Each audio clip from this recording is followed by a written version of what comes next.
অনিয়মের নির্বাচনকে বয়কট করছি এবং দ্রুত সুষ্ঠু ও গ্রহণযোগ্য প্রক্রিয়ায় পুনর্নির্বাচনের দাবি জানাচ্ছি।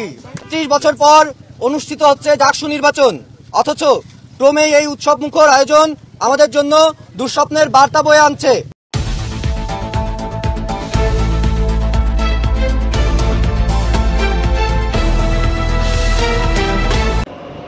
এবার ডাকসু নির্বাচন বর্জনের ঘোষণা 4 প্যানেলের, বলছি বিস্তারিত। জাহাঙ্গীর বিশ্ববিদ্যালয় কেন্দ্রীয় শিক্ষার্থী সংসদ ও হল সংসদ নির্বাচনে ব্যাপক অনিয়মের অভিযোগ তুলে নির্বাচন বর্জনের ঘোষণা দিয়েছে 4টি প্যানেলের প্রার্থীরা। তারা পুনরায় নির্বাচনের দাবি জানিয়েছেন।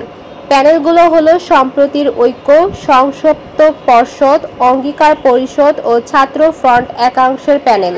এই দাবিতে কয়েকজন স্বতন্ত্র প্রার্থীও একাত্মতা জানিয়েছে। বৃহস্পতিবার 11 সেপ্টেম্বর সন্ধ্যা 6:45টার দিকে বিশ্ববিদ্যালয়ের পরিবহন চত্বরের সংবাদ সম্মেলনে এই ঘোষণা দেওয়া হয়। সংবাদ সম্মেলনে সম্প্রীতির ঐক্য প্যানেলের সাধারণ সম্পাদক পদপ্রার্থী শরণ এহসান বলেন, আমরা অনিয়মের নির্বাচন বয়কট করছি, দ্রুত সুষ্ঠু ও গ্রহণযোগ্য প্রক্রিয়ায় পুনরায় নির্বাচনের দাবি করছি। তিনি বলেন, পুনরায় নির্বাচন কমিশন গঠন করতে হবে, নতুন করে নির্বাচনের তফসিলও ঘোষণা করতে হবে। এর আগে কারচুপি ও অনিয়মের অভিযোগ এনে বিকেল 4:45টার দিকে সংসদ সম্মেলন করে নির্বাচন বর্জনের ঘোষণা দেন ছাত্রদল মনোনীত প্যানেলের জিএস পদপ্রার্থী তানজিলা হোসাইন বৈশাখী। এরপর নির্বাচনের দায়িত্ব থেকে বিএনপি পন্থী 3 শিক্ষকও অব্যাহতি নেওয়ার ঘোষণা দেন।